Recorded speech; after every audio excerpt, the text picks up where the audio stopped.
السلام عليكم ورحمة الله.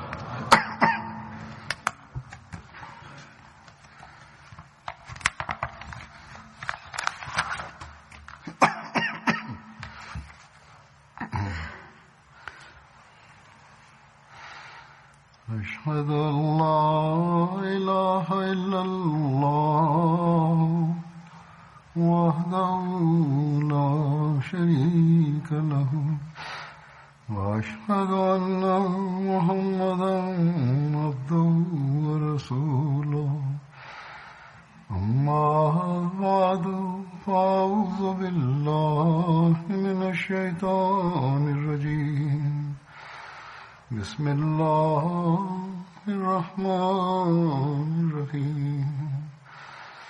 الحمد لله رب العالمين الرحمن الرحيم مالك يوم الدين إياك نعبد وإياك نستعين اهدنا الصراط المستقيم صراط الذين أنعمت عليهم غير المغضوب عليهم ولا الضالين.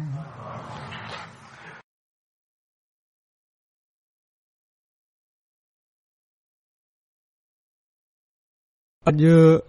जन असहाबीअ जो ज़िक्र थींदो. उन्हनि जो नालो आहे हज़रत मुहम्मद बिन मसलमा अंसारी.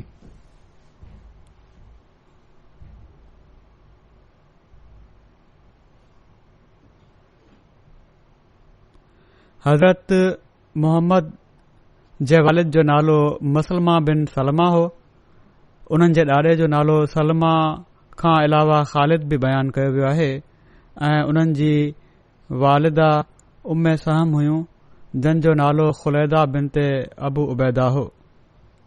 हिननि जो तालुक़ अंसार जे कबीले औस सां हुयो ऐं कबीले अब्द अशल जा हलीफ़ हुआ. हज़रत मुहम्मद बिन मुसलमा जी कुनियत अबू अब्दुल्ला या अब्दुर्रहमान ऐं अबू सईद बि बयानु कई वञे थी. अल्लामा इब्न हजर जे वेझो अबू अब्दुल्ला वधीक सही आहे. हिकिड़े कौल जे मुताबिक़ पाण बेसत नबवी खां 22 साल पहिरियां पैदा थिया ऐं उन्हनि माण्हुनि मां हुआ जंहिं जो नालो जाहिलियत में मुहम्मद रखियो वियो. मदीने जा यहूदी उन नबीअ जा मुंतज़िर हुआ जंहिं जी बिशारत हज़रत मूसा ॾिनी हुई. उन्हनि ॿुधायो त इन मबूस थियण वारे नबी जो नालो मुहम्मद हूंदो. जॾहिं अरब वारनि हीअ ॻाल्हि ॿुधी त उन्हनि पंहिंजे ॿारनि जा नाला मुहम्मद रखणु शुरू करे ॾिना. सीरतुन नबी ते मुश्तमिल किताबनि में जन माण्हुनि जो नालो जाहिलियत जे ज़माने में तफ़ाउल तौर मुहम्मद रखियो वियो. उन्हनि जो अंग 3 खां वठी 15 ताईं बयानु कयो वियो आहे. अल्लामा सुहेली जेके सीरत इब्न हिशाम जा शारे आहिनि उन्हनि 3 माण्हुनि जा नाला लिखिया आहिनि जंहिं जो नालो मुहम्मद हो. अल्लामा इब्न असीर 5 माण्हुनि जा नाला लिखिया आहिनि जॾहिं त अब्दुल वहाब शेरानी उन्हनि जो अंग 15 दर्ज कयो आहे. मालूमात जे लाइ ही 15 नाला जेके आहिनि ही बि ॿुधाए थो छॾियां. इन्हनि में आहिनि मोहम्मद बिन सुफ़ियान, मोहम्मद बिन उहैहा, मोहम्मद बिन हुमरान, मोहम्मद बिन खुज़ाई, मोहम्मद बिन अदी, मोहम्मद बिन उसामा, मोहम्मद बिन बरा, मोहम्मद बिन हारिस, मोहम्मद बिन हिरमाज, मोहम्मद बिन खौली, मोहम्मद बिन यहमद, मोहम्मद बिन यजीद, मोहम्मद बिन उसैदी ऐं मोहम्मद फ़कीमी ऐं हज़रत मोहम्मद मसलमा. हज़रत मोहम्मद मसलमा क़दीम इस्लाम क़बूलण वारनि मां हुआ. पाण हज़रत मुसब बिन उमैर जे हथ ते हज़रत साद बिन मुआज़ खां पहिरियां इस्लाम क़बूलियाऊं। जॾहिं हज़रत अबू उबैदा बिन अल जराह हिजरत करे मदीने आया त पाण सॻोरन सल्लल्लाहु अलैहि वसल्लम उन्हनि जी हिननि सां मवाख़ात क़ाइमु फ़रमाई। पाण उन्हनि असहाबनि में शामिल हुआ जन काब बिन अशरफ ऐं अबू राफ़े सलाम बिन अबू हुकैक खे क़त्ल कयो हो। ही ॿई उहे फितने परदास हुआ जेके मुसलमाननि खे नुक़सान पहुचाइण जे पुठियां हुआ ऐं इन ई कोशिश में हूंदा हुआ ऐं पर मुसलमाननि ते हमिलो बि करण जी कोशिश कयाऊं। पाण सॻोरन सल्लल्लाहु अलैहि वसल्लम ते बि हमिलो करण जी कोशिश कयाऊं त पाण सॻोरन सल्लल्लाहु अलैहि वसल्लम हिननि खे पोइ मुक़ररु कयो हुयो हिननि जे क़त्ल ते। पाण सॻोरन सल्लल्लाहु अलैहि वसल्लम कुझु ग़ज़वात जे मौक़े ते हिननि खे मदीने ते निगरान बि मुक़ररु फ़रमायो। हज़रत मोहम्मद बिन मसलमा जा पुट जाफ़र, अब्दुल्ला, साद, अब्दुर्रहमान ऐं उमर नबी करीम सल्लल्लाहु अलैहि वसल्लम जे असहाबनि में ॻणिया वञनि था। हज़रत मोहम्मद बिन मसलमा ग़ज़वा बदर, ग़ज़वा उहद ऐं इन खां बाद सवाइ ग़ज़वा तबूक जे सभिनी ग़ज़वात में शरीक थिया, छो त ग़ज़वा तबूक में हू नबी करीम सल्लल्लाहु अलैहि वसल्लम जी इजाज़त सां मदीने में तरसण लाइ पोते रहिजी विया हुआ। जहिड़ो का ॻाल्हि थी आहे त ॿिन फितने परदास ऐं इस्लाम जे मुखालफ़नि जे क़त्ल में हज़रत मोहम्मद बिन मुसलमा शामिल हुआ। इन जो कुझु तफ़सील त हज़रत अबादा बिन बिशर जे हवाले सां बयानु करे चुको आहियां 1.5 साल पहिरियां, पर पोइ बि कुझु ॻाल्हियूं मुख़्तसिर बयानु कयां थो। इन खां अलावा कुझु ॿियो तफ़सील बि आहे। सीरत ख़ातमुन नबीयीन में हज़रत मिर्ज़ा बशीर अहमद साहब बि लिखियो आहे त इन जे काब बिन अशरफ जे क़त्ल जे ज़िमन में त बदर जी जंग जहिड़ी तरह मदीने जे यहूदियुनि जी दिली दुश्मनी खे ज़ाहिर करे छॾियो हुयो ऐं हू मुखालफ़त में वधी विया हुआ, पंहिंजनि शरारतुनि ऐं फितने परदाज़नि में तरक़ी करे विया हुआ। जीअं त काब बिन अशरफ जे क़त्ल जो वाक़ियो इन जी हिकड़ी कड़ी आहे।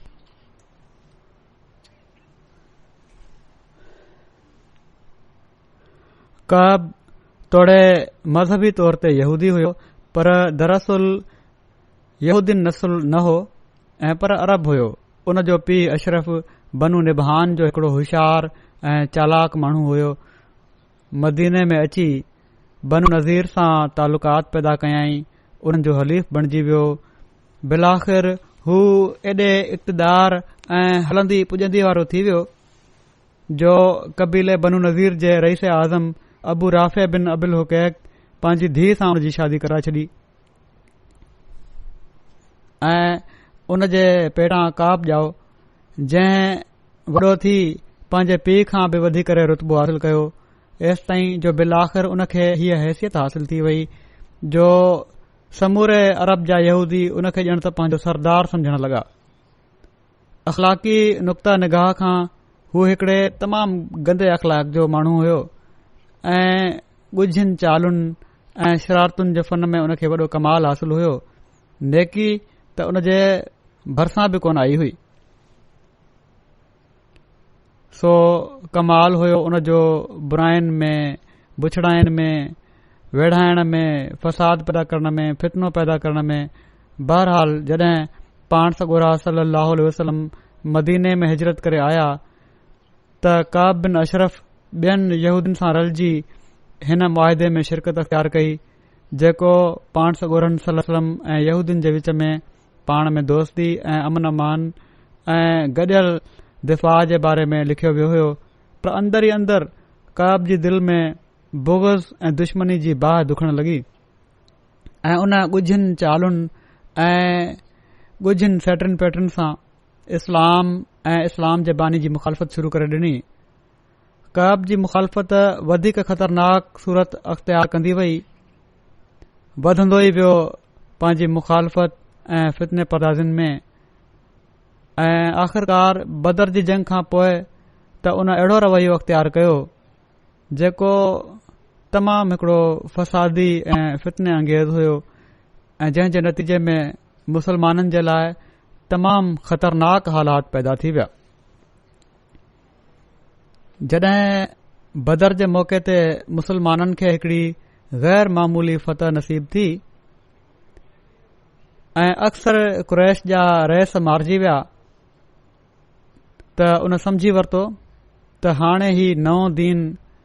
ईअं ई ख़तमु थींदे नज़र नथो अचे। पहिरियां त सोचे पियो त नओं दीन आहे ख़तमु थी वेंदो, पंहिंजे मौत पाण ई मरी वेंदो,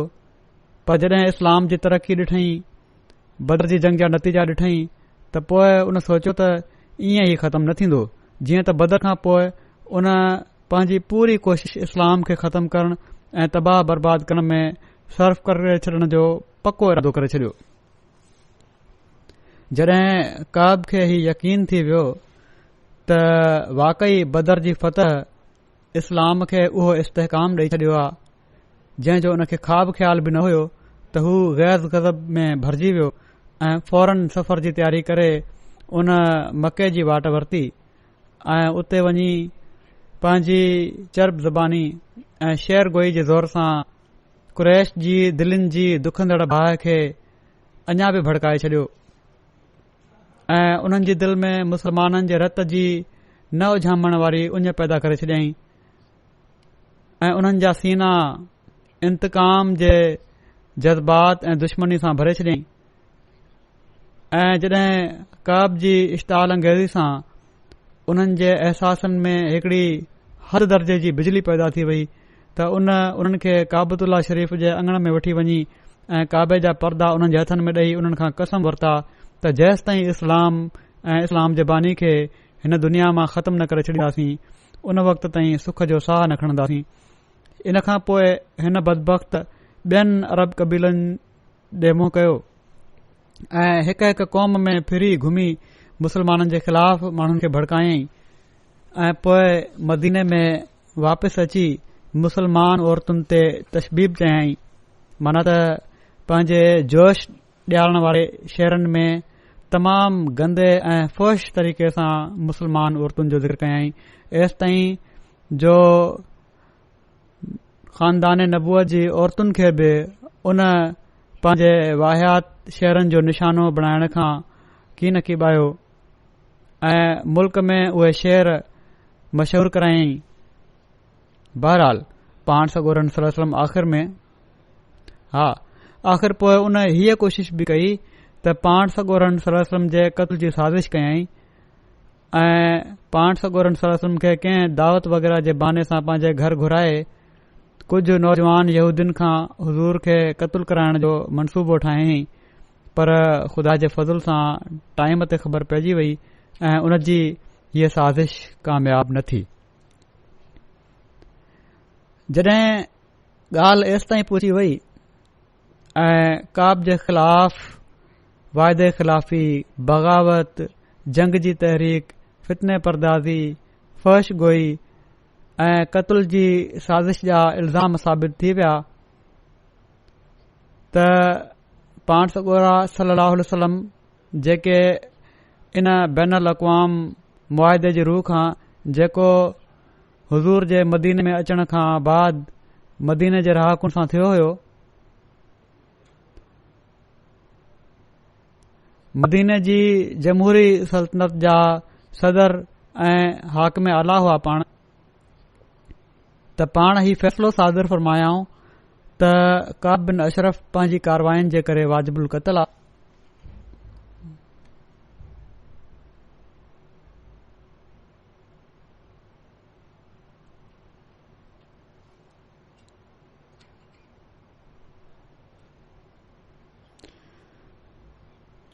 छो त ओड़ी महिल काब जी फितने अंगेज़िन जे करे मदीने जो माहौल अहिड़ो थी रहियो हुयो जो जेकॾहिं उन जे ख़िलाफ़ बाज़ाब्ता तौर ते ऐलान करे उन खे क़त्ल कयो वञे हा त मदीने में हिकड़ी ख़तरनाक घरू वेड़ शुरू थी वञण जो डपु हुयो जंहिं में ख़बर नाहे केतिरो क़त्ल आम थिए हा ऐं पाण सगोरा सल्लल्लाहु अलैहि वसल्लम हर मुमकिन ऐं जाइज़ क़ुर्बानी करे बैन अल-अक़वामी क़त्ल आम खे रोकणु चाहिनि पिया। पाण हीअ हिदायत फरमायाऊं त काब खे ज़ाहिरी तौर ते खुले तौर ते क़तल न कयो वञे, ऐं पर कुझु माण्हू ख़ामोशी सां को मुनासिब वजह वठी उन खे क़तल करे छॾनि। ऐं हीअ ड्यूटी पाण कबीले औस जे हिकड़े मुख़लिस असहाबी मोहम्मद बिन मसलमा जे हवाले फरमाई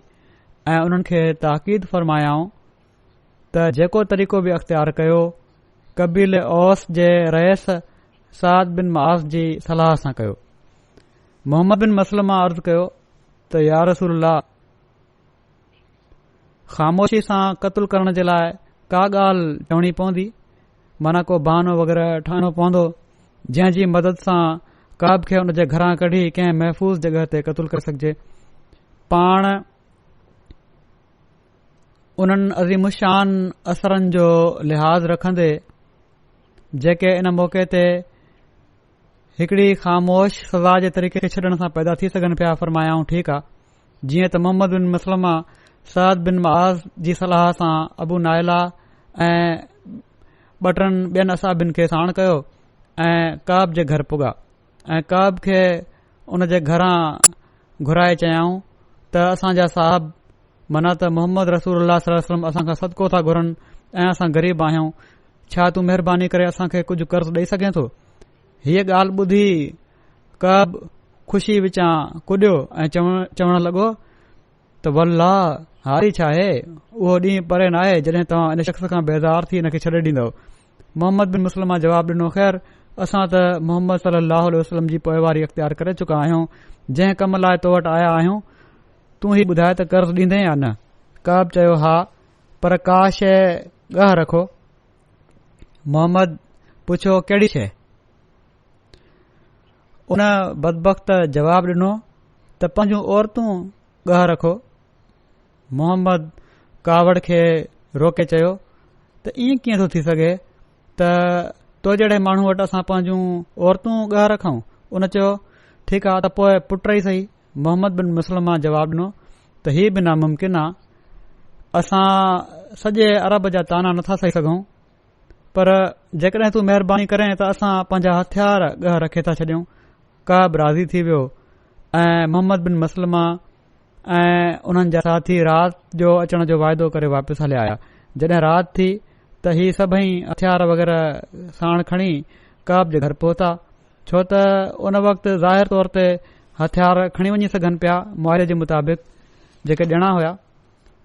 ऐं उन खे घरां कढी ॻाल्हियूं कंदे कंदे उन खे हिक पासे वठी विया। थोरी देर खां पोइ हलंदे हलंदे मोहम्मद बिन मसलमा या उन्हनि जे कंहिं साथीअ कंहिं बहाने सां काब जे मथे ते हथु विधो ऐं तमामु फुर्ती सां उन खे वारनि खां मज़बूती सां वठी काबू करे पंहिंजे साथियुनि खे सॾु कयईं त मारियोसि। असाब जेके पहिरियां ई तयारु हुआ, हथियार उन्हनि वटि हुया, उन्हनि फौरन तलवारूं हलायूं ऐं बिलाख़िर काब क़तल थी किरी पियो। मोहम्मद बिन मसलमा ऐं उन्हनि जा साथी उतां हलिया, जल्दी जल्दी पाण सॻोरनि सलम जी ख़िदमत में हाज़िर थी विया ऐं हुज़ूर खे इन क़तल जो इतलाह ॾिनऊं। जॾहिं काब जे क़तल जी ख़बर मशहूर थी त शहर में हिकड़ो ॾहाका पखिड़िजी वियो ऐं यहूदी माण्हू ॾाढे जोश में अची विया ऐं ॿिए ॾींहुं सुबुह जो यहूदियुनि जो हिकड़ो वफ़द पाण सॻोरनि सल्लल्लाहु अलैहि वसल्लम जी ख़िदमत में हाज़िर थियो ऐं शिकायत कयाऊं त असांजो सरदार काब बिन अशरफ अहिड़ी तरह क़तल कयो वियो आहे। पाण सॻोरनि सल्लल्लाहु अलैहि वसल्लम उन्हनि जूं ॻाल्हियूं ॿुधी फरमायो, छा तव्हां खे हीअ बि ख़बर आहे त काब कहिड़ो कहिड़ो ॾोह कयो आहे? पोइ पाण मुख़्तसिर तौर उन्हनि खे काब जी वादे ख़िलाफ़ी ऐं जंग जी तहरीक ऐं फितना अंगेज़ी ऐं फहश कलामी ऐं क़तल जी साज़िश वग़ैरह जूं कारवायूं यादि ॾियारायूं, जंहिं ते ही माण्हू डिॼी ख़ामोश थी विया। पोइ वधीक लुड़ न कयो उन्हनि। इन खां पोइ पाण सॻोरनि सल्लल्लाहु अलैहि वसल्लम उन्हनि खे फरमायो त तव्हां खे घुर्जे त घटि में घटि अॻिते लाइ अमन ऐं ताउन सां रहो ऐं दुश्मनी ऐं फितने ऐं फ़साद जो ॿिज न पोखियो, जीअं त यहूदियुनि जी रज़ामंदी सां आइंदा जे लाइ हिकड़ो नओं मुआहिदो लिखियो वियो ऐं यहूदियुनि मुसलमाननि सां अमन अमान सां रहण ऐं फितने फ़साद जे तरीक़नि खां बचण जो नए सिर खां वाइदो कयो। जेकॾहिं का मुजरिम न हुजे हा त यहूदी कॾहिं बि अहिड़े आराम सां नओं मुआदो न कनि हा ऐं उन जे क़तल ते चुप बि न रहनि हा। बहरहाल ही नओं मुआदो उन्हनि कयो त आईंद असां अमुन सां रहंदासीं। तारीख़ में कंहिं बि हंधि मज़कूर नाहे त उन खां बाद यहूदिन कॾहिं बि काब बिन अशरफ जे क़तल जो ज़िक्र करे मुसलमाननि ते इल्ज़ाम हयो हुजे, छो त उन्हनि जूं दिलियूं महसूस कनि पियूं त काब जंहिं सज़ा जो हक़दार हुयो उन खे मिली आहे। काब बिन अशरफ जे क़तल ते किन मग़रबी मौरखनि घणो कुझु लिखियो आहे ऐं पाण सॻोरन सल्लल्लाहु अलैहि वसल्लम जे दामन ते हिकड़े बुछड़े दाग़ तौर ज़ाहिर करे इन क़तल खे एतिराज़ कया आहिनि। पर ॾिसणो ई आहे त पहिरियों त ही त छा ही क़तल फी ज़ात ई हिकड़ो जाइज़ फेल हुयो या न, ॿियो छा जेको तरीक़ो इन क़तल जे लाइ अख़्तियार कयो वियो उहो जाइज़ हो या न। पहिरीं ॻाल्हि त ही आहे यादि रखणु घुर्जे त काब बिन अशरफ पाण सॻोरन सल्लल्लाहु अलैहि वसल्लम सां बाक़ायदा अमन अमान जो मुआदो करे चुको हुयो ऐं मुसलमाननि जे ख़िलाफ़ कारवाई करण त परे जी ॻाल्हि रही, उन इन ॻाल्हि जो वाइदो कयो हुयो त हू हर ॿाहिरें दुश्मन ख़िलाफ़ मुसलमाननि जी मदद कंदो ऐं मुसलमाननि सां दोस्ताना तालुकात रखंदो। उन इन मुआदे जी रूह खां हीउ बि मञियो हुयो त जेको रंग मदीने में जमहूरी सल्तनत जो क़ाइमु कयो वियो आहे उन में पाण सॻोरा सल्लल्लाहु अलैहि वसल्लम सदर हूंदा ऐं हर क़िस्म जे झेड़नि वग़ैरह में हुज़ूर जो फ़ैसिलो सभिनी जे लाइ वाजिबुल क़बूल हूंदो। जीअं त तारीख़ मां साबित आहे त इन ई मुआदे हेठि यहूदी माण्हू पंहिंजा केस वग़ैरह पाण सॻोरन सल्लल्लाहु अलैहि वसल्लम जी ख़िदमत में पेश कंदा हुआ ऐं पाण उन्हनि में हुकुम जारी फ़रमाईंदा हुआ। जेकॾहिं इहे हालात हूंदे कब सभिनी वचन वाइदनि खे परे करे मुसलमाननि सां ऐं पर हक़ ही आहे त वक़्त जी हुकूमत सां गद्दारी कई ऐं मदीने में फितने फसाद जो बिज पोखियईं ऐं मुल्क में जंग जी बाहि भड़काइण जी कोशिश कयई ऐं मुसलमाननि जे ख़िलाफ़ अरब जे कबीलनि खे ख़तरनाक तरीक़े सां उभारियईं ऐं पाण सॻोरन सल्लल्लाहु अलैहि वसल्लम जे क़त्ल जा मनसूबा कयई त इन्हनि हालात में काब जो जुर्म ऐं पर केतिरनि ई जुर्मनि जो मेड़ अहिड़ो न हुयो जो उन जे ख़िलाफ़ को ताज़ीरी कदम खंयो वञे हा।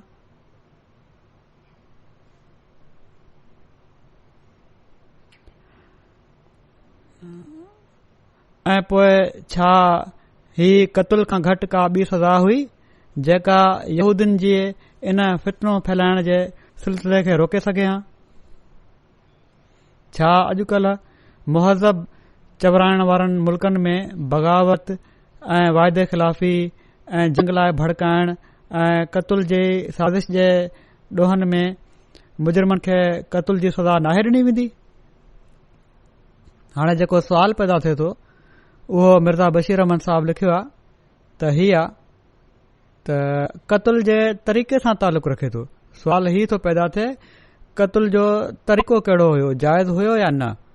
माना त सुवाल ही आहे त क़त्ल जो तरीक़ो कहिड़ो हुयो उन सां तालुक़ रखण वारो सुवाल आहे। इन जे बारे में यादि रखणु घुर्जे त अरब में ओड़ी महिल का बाक़ायदा सल्तनत न हुई ऐं पर हर शख़्स ऐं हर कबीलो आज़ाद ऐं ख़ुद मुख़्तार हो। अहिड़ी सूरत में उहा कहिड़ी अदालत हुई जिथे काब जे ख़िलाफ़ केस करे बाक़ायदा क़त्ल जो हुकुम हासिल कयो वञे हा? छा यहूदियुनि वटि इन जी शिकायत कई वञे हा जंहिंजो हू सरदार हुयो ऐं जेके ख़ुद मुसलमाननि ख़िलाफ़ गद्दारी करे चुका हुआ ऐं रोज़ानो फितना पैदा कंदा रहंदा हुआ? छा मके जे कुरैश जे साम्हूं केस पेश कयो वञे हा जेके मुसलमाननि जे रत जा प्यासा हुआ? छा कबीलनि सुलैम ऐं गतफ़ान खे दाह ॾिनी वञे हा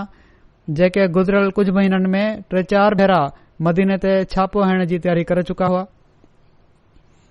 हज़रत मिर्ज़ा बशीर अहमद साहब लिखनि था त पोइ सोचियो त मुसलमाननि जे लाइ सवाइ इन जे ॿियो कहिड़ो रस्तो खुलियल हुयो त जॾहिं हिकिड़े शख़्स जी इश्तिहाल अंगेज़ी ऐं जंग जी तहरीक ऐं फितने परदाज़ी ऐं क़तल जी साज़िश जे करे उन जी ज़िंदगी खे पंहिंजे लाइ ऐं मुल्क जे अमन जे लाइ ख़तरनाक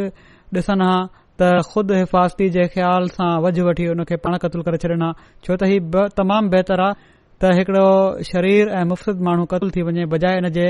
जो केतिरनि ई पुरअमन शहरनि जी जान ख़तरे में पए ऐं मुल्क जो अमन बर्बाद थिए। हीअ ॻाल्हि बि यादि रखणु घुर्जे त इन मुआदे जी रूह खां जेको हिजरत खां बाद मुसलमाननि ऐं यहूदियुनि जे विच में थियो हो, पाण सॻोरन सल्लल्लाहु अलैहि वसल्लम खे हिकिड़े मामूली शहरी जी हैसियत हासिल न हुई ऐं पर पाण हिन जमहूरी सल्तनत जा सदर करार ॾिना विया हुआ जेका मदीने में क़ाइमु थी हुई ऐं हुज़ूर खे हीउ अख़्तियार ॾिनो वियो हो त सभिनी इख़्तिलाफ़नि ऐं सियासी मामलनि में जेको फ़ैसिलो मुनासिब समझनि सादिर फ़रमाइनि। सो पाण मुल्क जे अमन जे मफ़ाद में काब जी फितने परदाज़ी जे करे उन खे वाजिबुल क़त्ल करार ॾिनऊं। सो हिन क़तल जे फ़ैसिले ते कंहिं एतिराज़ जी गुंजाइश नाहे। पोइ तारीख़ मां बि साबित आहे त ख़ुदि यहूदियुनि काब जी इन सज़ा खे उन जे जुर्मनि जी रोशनी में सही समझी ख़ामोशी अख़्तियार कई ऐं इन ते एतिराज़ न कयऊं। ऐं जेकॾहिं हीउ एतिराज़ कयो वञे त ईअं छो न कयो वियो जो क़तल जो हुकुम ॾियण खां पहिरियां यहूदियुनि खे घुराए उन्हनि खे काब जा जुर्म ॿुधाया वञनि हा ऐं दलील पूरी करण खां पोइ उन जे क़तल जो बाक़ायदा ऐं ज़ाहिर ज़हूर तौर ते हुकुम ॾिनो वञे हा। त इन जो जवाब हीउ आहे त ओॾीमहिल हालात अहिड़ा नाज़ुक थी रहिया हुआ जो अहिड़ो तरीक़ो अख़्तियार करण सां बैन अल-अक़वामी पेचीदगियुनि जे वधण जो तमामु घणो ख़तरो हुयो ऐं का ताजुब वारी ॻाल्हि न हुई त मदीने में हिकिड़ो ख़तरनाक सिलसिलो क़त्ल आम ऐं घरू वेड़ जो शुरू थी वञे हा। सो इन्हनि कमनि वांगुरु जेके जल्द ऐं ख़ामोशी सां ई करण सां इन जो फ़ाइदो हूंदो आहे, पाण सॻोरन सल्लल्लाहु अलैहि वसल्लम आम अमन जो ख़्यालु कंदे इहो ई मुनासिब समझो त ख़ामोशी सां काब जी सज़ा जो हुकुम जारी कयो वञे, पर इन में कतन कंहिं क़िस्म जे दोखे जो दख़ल न हुयो ऐं न पाण सॻोरन सल्लल्लाहु अलैहि वसल्लम जी हीअ मर्ज़ी हुई त हीअ सज़ा हमेशा जे लाइ बसीगा राज़ रहे। छो त जीअं ई यहूदियुनि जो वफ़द ॿिए ॾींहुं सुबुह जो हुज़ूर जी ख़िदमत में हाज़िर थियो, पाण सॻोरन सल्लल्लाहु अलैहि वसल्लम फौरन बिना वक़फ़े जे उन्हनि खे सॼी ॻाल्हि करे ॿुधाई ऐं इन फ़ैल जी पूरी ज़िम्मेवारी पंहिंजे मथां वठी ही साबित करे छॾियाऊं त इन में दोखे वग़ैरह जो सुवाल ई नाहे ऐं यहूदियुनि खे हीअ ॻाल्हि वाज़े तौर ते ॿुधाए छॾियाऊं त फलाणे ख़तरनाक जुर्मनि जे बुनियाद ते काब जे बारे में हीअ सज़ा तजवीज़ कई वई हुई जेका मुंहिंजे हुकुम सां जारी कई वई आहे। बाक़ी रहियो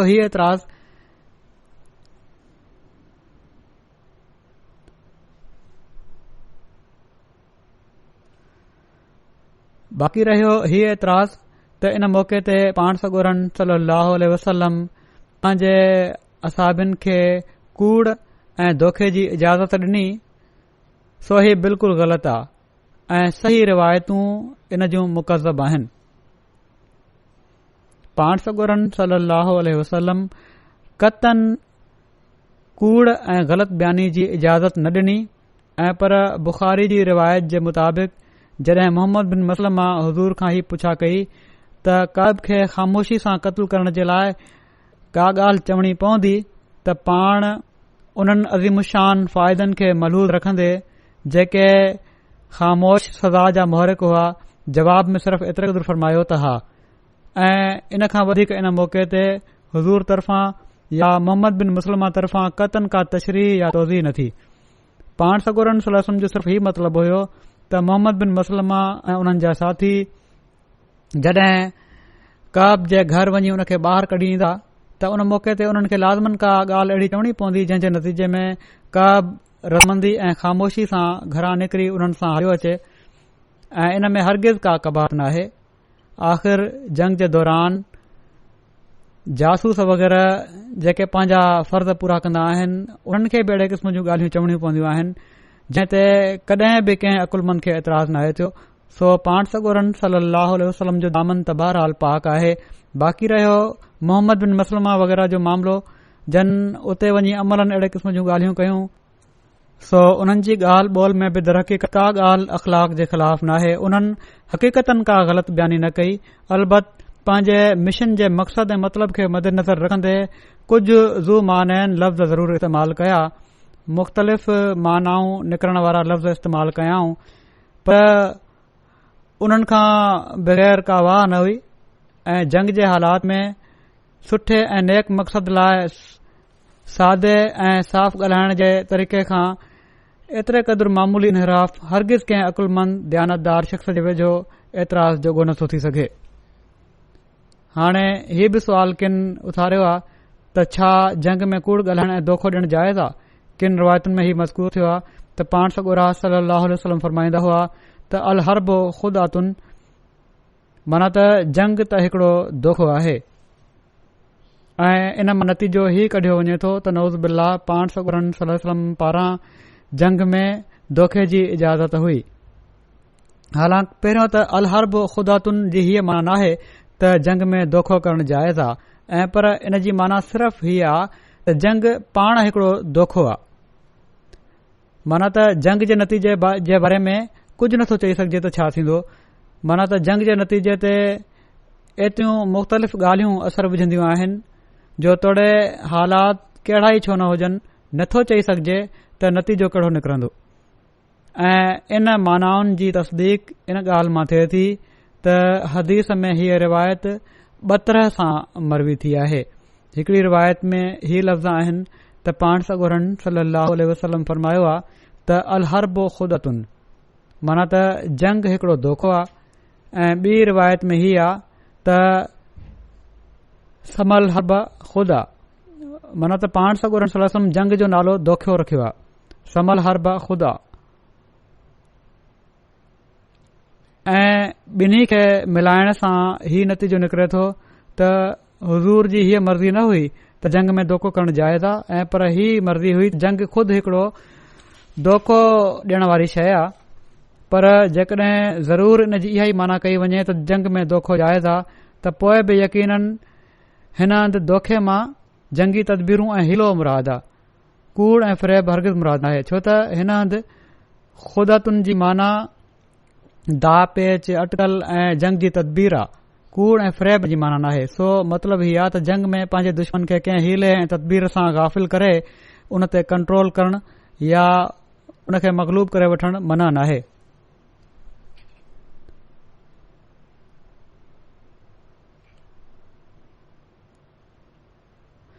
हाणे दा पेच या अटकल जूं बि सूरतूं मुख़्तलिफ़ थी सघनि थियूं मिसाल तौर ते सही रिवायतुनि में ही साबित आहे त पाण सॻोरा सल्लल्लाहु अलैहि वसल्लम जॾहिं कंहिं मुहिम लाइ निकिरंदा हुआ त उमूमन पंहिंजी मंज़िल मक़सूद ज़ाहिर न फ़रमाईंदा हुआ ऐं कॾहिं कॾहिं ईअं बि कंदा हुआ जो वञणो त ॾखण पासे हूंदो हुन पर शुरू में उत्तर पासे मुंहुं करे रवाना थी वेंदा हुआ ऐं पोइ चकर खाई ॾखण पासे घुमी वेंदा हुआ या कॾहिं को शख़्स पुछंदो हुयो त काॾां आया आहियो त बजाए मदीने जो नालो वठण जे परे या वेझो वारी उन जे जॻह जो नालो वठी छॾींदा हुआ या अहिड़े क़िस्म जी का ॿी जाइज़ जंगी तदबीर अख़्तियार फ़रमाईंदा हुआ या जहिड़ो की क़ुर शरीफ़ में इशारो कयो वियो आहे त असाब कॾहिं कॾहिं ईअं कंदा हुआ जो दुश्मन खे गाफ़िल करण जे लाइ जंग जे मैदान खां पोइ ते हटणु शुरू करे ॾींदा हुआ ऐं जॾहिं दुश्मन गाफ़िल थी वेंदो हुयो ऐं उन जी सिफ़ुनि में ख़राबी पैदा थी वेंदी हुई त पोइ ओचितो हमिलो करे छॾींदा हुआ ऐं हीअ सभई सूरतूं इन खुदातुनि जूं आहिनि जंहिंखे जंग जे हालात में जाइज़ करार ॾिनो वियो आहे ऐं हाणे बि जाइज़ सम्झियो वेंदो आहे पर हीअ त कूड़ ऐं गद्दारी वग़ैरह खां कमु वरितो वञे इन खां इस्लाम तमामु सख़्ती सां मनो थो करे जीअं त पाण सॻोरा सल्लल्लाहु अलैहि वसल्लम उमूमन फ़रमाईंदा हुआ त इस्लाम में खुदा सां शिरक करणु ऐं वालदेन जा हक़ तल्फ़ करण खां पोइ 3 नंबर ते कूड़ ॻाल्हाइण जो गुनाह सभिनी खां वॾो आहे पिणु फ़रमाईंदा हुआ त ईमान ऐं बुज़दिली हिकिड़े हंधि गॾु थी सघनि था पर ईमान ऐं कूड़ कॾहिं बि हिकिड़े हंधि गॾु नथा थी सघनि ऐं दोखे ऐं गद्दारी जे बारे में फ़रमाईंदा हुआ त जेको शख़्स गद्दारी करे थो उहो क़यामत जे ॾींहुं ख़ुदा जे सख़्त ॾमर हेठि हूंदो। मक़सद त जंग में जहिड़े क़िस्म जे ख़ुदा जी इजाज़त ॾिनी वई आहे उहो असुल दोखो या कूड़ नाहे ऐं पर इन मां उहे जंगी तदबीरूं मुराद आहिनि जेके जंग में दुश्मन खे गाफ़िल करण या उन खे मग़लूब करण जे लाइ अख़्तियार कयूं वेंदियूं आहिनि ऐं जेके किन सूरतुनि में ज़ाहिरी तौर ते कूड़ ऐं दोखे वांगुरु त समझी सघजनि थियूं पर उहे हक़ीक़तन कूड़ न आहिनि हूंदियूं। जीअं त हेठि ॾिनल हदीस हज़रत मिर्ज़ा बशीर अहमद साहिब लिखनि था त असांजे ख़्याल में इन जी मुसदिक़ आहे ऐं उहा हदीस ई आहे त उमे कलसूम बिनत अकबा रिवायत कनि थियूं त मां रसूलुल्लाह सल्लल्लाहु अलैहि वसल्लम खे सिर्फ़ 3 मौक़नि जे लाइ अहिड़ियुनि ॻाल्हियुनि जी इजाज़त ॾींदे ॿुधो आहे जेके हक़ीक़त में त कूड़ न आहिनि हूंदियूं पर आम माण्हू उन्हनि खे ग़लती सां कूड़ समझी सघनि था। पहिरियों ही त जंग ऐं ॿियो मौक़ो ही त विढ़ियल माण्हुनि जे विच में ठाह कराइण जो मौक़ो ऐं टियों जॾहिं त मर्द पंहिंजी औरत सां या औरत पंहिंजे मर्द सां का अहिड़ी ॻाल्हि करे जंहिं में हिक ॿिए खे राज़ी ऐं खु़शि करणु मक़सूद हुजे। नियत नेक हुअणु घुर्जे हर सूरत में या नेक मक़सद हासिल हुअणु घुर्जनि। हीअ हदीस इन ॻाल्हि में कंहिं शक जी गुंजाइश नथी छॾे त जहिड़े क़िस्म जे ख़ुदातुनि जी जंग में इजाज़त ॾिनी वई आहे कूड़ ऐं दोखो मुराद न आहे ऐं पर उहे ॻाल्हियूं मुराद आहिनि जेके कॾहिं कॾहिं जंगी तदबीरुनि तौरु अख़्तियार करणु ज़रूरी हूंदियूं आहिनि ऐं जेके हर क़ौम ऐं हर मज़हब में जाइज़ समझी वयूं आहिनि। काब बिन अशरफ जो वाक़ियो ज़िक्र करण खां पोइ इब्न हिशाम हीअ रिवायत नकुल कई आहे त काब जे क़तल खां पोइ पाण सॻोरन सल्लल्लाहु अलैहि वसल्लम असाबनि खे ही इरशाद फरमायो हुयो त हाणे जंहिं यहूदी खे तव्हां सोघो कयो उन खे क़तल करे छॾियो। जीअं त हिकड़े असहाबी मुहेसा नाले हिकड़े यहूदी ते हमलो करे उन खे क़तल करे छॾियो हुयो ऐं इहा ई रिवायत अबू दाऊद नकल कई आहे ऐं ॿिन्ही रिवायतुनि जो मंबा इब्न इसहाक आहे। हज़रत मिर्ज़ा बशीर अहमद साहब लिखनि था त इल्म रिवायत जी रूह खां हीअ रिवायत कमज़ोर ऐं एतमाद जोगी नाहे। हीउ बिल्कुलु नाहे चयो पाण सॻोरन सल्लल्लाहु अलैहि वसल्लम छो त इब्न हिशाम त इन खे बिना कंहिं क़िस्म जी सनद जे लिखियो आहे का सनद आहे ई न ऐं अबू दाऊद जेका सनद ॾिनी आहे उहा कमज़ोर ऐं नाक़िस आहे। इन सनद में इब्न इसहाक ही बयानु कनि था त मां ही वाक़ियो ज़ैन बिन साबित जे हिकड़े आज़ाद कल ग़ुलाम खां ॿुधो हुयो ऐं इन नामालूमुल इस्लम ग़ुलाम ख़बर नाहे ही केरु आहे उन जो नालो बि नोन नाहे मोहिसा जी हिकड़ी नामालूमुल इस्लम छोकरी खां ॿुधो हुयो। उन बि हिकड़ी छोकरी खां ॿुधो जंहिंजो नाले जी ख़बर नाहे। रिवायतुनि में किथे बि ख़बर नथी पए त केरु आहे ऐं उन छोकरी पंहिंजे पीउ खां ॿुधो हुयो। हाणे हर शख़्स समझी सघे थो त अहिड़े क़िस्म जी रिवायत जंहिंजा ॿ रावी बिल्कुलु नामालूमुल इस्म हुजनि जंहिंजी ख़बर ई न हुजे नालनि जी ऐं मजहूलुल हाल हुजनि हरगिज़ क़बूल करण जहिड़ी नथी थी सघे ऐं दरायत जे लिहाज़ खां बि गौर कजे त हीउ किसो सही नथो साबित थिए छो त पाण सॻोरन सल्लल्लाहु अलैहि वसल्लम जो आम अमल जो तरीक़ो इन ॻाल्हि खे मुकमल तौर ते कूड़ो थो करे त पाण अहिड़े क़िस्म जो आम हुकुम ॾिनो हुजनि। इन खां अलावा जेकॾहिं को आम हुकुम हुजे हा त यकीनन इन जे नतीजे में केतिरा ई क़तल थी वञनि हा पर रिवायत में सिर्फ़ हिकड़े क़तल जो ज़िक्र आहे जेको इन ॻाल्हि जो सबूत आहे त हीउ को आम हुकुम न हुयो ऐं पोइ जॾहिं सही रिवायतुनि मां ही साबित आहे त ॿिए ॾींहुं यहूदियुनि सां हिकड़ो नओं मुआदो थी वियो हुयो त इन सूरत में ही हरगिज़ क़बूल नथो करे सघिजे त इन मुआदे जे हूंदे अहिड़े क़िस्म जो हुकुम ॾिनो वियो हुजे ऐं जेकॾहिं अहिड़े क़िस्म जो को वाक़ियो थिए हा त यहूदी माण्हू इन जे बारे में ज़रूर पिटको कनि हा लुड़ कनि हा पर कंहिं तारीख़ी रिवायत मां ज़ाहिर नथो थिए त यहूदियुनि तरफ़ां कॾहिं बि का अहिड़े क़िस्म जी शिकायत कई वई हुजे। सो रिवायत ऐं दरायत ॿिन्ही तरह सां ही किसो ग़लति साबित थिए थो ऐं जेकॾहिं इन में कुझु हक़ीक़त समझी सघिजे थी त सिर्फ़ एतिरे क़दुरु त जॾहिं काब बिन अशरफ जे क़तल खां पोइ मदीने में हिकड़ो लुड़ पैदा थियो हुयो ऐं यहूदी माण्हू जोश में अची विया हुआ त ओड़ी महिल पाण सॻोरन सल्लल्लाहु अलैहि वसल्लम यहूदियुनि तरफ़ां ख़तरो महसूस करे असाबनि खे ही फरमायो हूंदो ही इम्कान आहे को कती सबूत इन जो बि कोन्हे त जंहिं यहूदी तरफ़ां तव्हांखे ख़तरो हुजे ऐं तव्हां ते उहो हमलो करे तव्हां उन खे दिफ़ा में क़तल करे सघो था पर मालूम थिए थो त हीअ हालत सिर्फ़ कुझु कलाक रही जेकॾहिं हीउ इम्कान वरितो बि वञे त हीउ इम्कान सिर्फ़ कुझु कलाक हुयो छो त उन खां बाद त मुआदो थी वियो हो, छो त ॿिए ॾींहुं यहूदियुनि सां नए सिर खां मुआदो थी अमन अमान जी सूरत पैदा थी वई हुई। वरी पाण लिखनि था त काब बिन अशरफ जे क़तल जी तारीख़ जे बारे में कंहिं क़दुरु इख़्तिलाफ़ आहे। इब्न साद इन खे रबिल अवल 3 हिजरी में बयानु कयो आहे, पर इब्न हशाम इन खे सरिया ज़ैद बिन हारिसा खां पोइ रखियो आहे,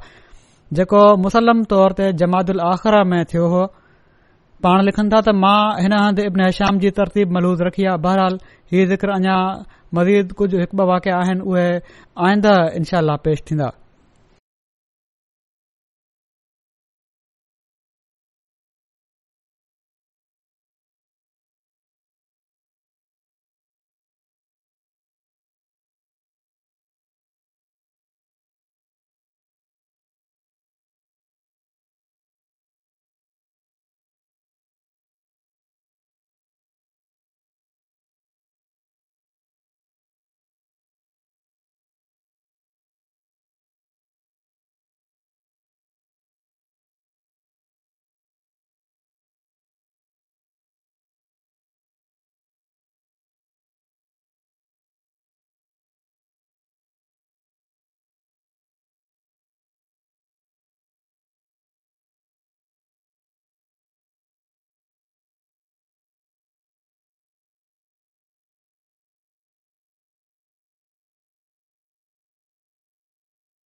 अल्हम्दुलिल्लाह नहमदुहु व नस्तईनुहु व नस्तगफिरुहु व नुमिनु बिही व नतवक्कलु अलैहि व नऊज़ु बिल्लाहि मिन शुरूरि अनफुसिना व मिन सय्यिआति अअमालिना मन यहदिहिल्लाहु फला मुदिल्ल लहु वमन युद्लिल्हु फला हादिय लहु वनशहदु अल्ला इलाहा इल्लल्लाह वनशहदु अन्ना मुहम्मदन अब्दुहु व रसूलुहु इबादल्लाह रहमकुमुल्लाह इन्नल्लाह यामुरु बिल अदलि वल इहसानि व ईताइ ज़िल क़ुर्बा व यन्हा अनिल फ़हशाइ वल मुनकरि वल बग़ि याइज़ुकुम लअल्लकुम तज़क्करून उज़्कुरुल्लाह यज़्कुरकुम वदऊहु यस्तजिब लकुम वलज़िक्रुल्लाहि अकबर।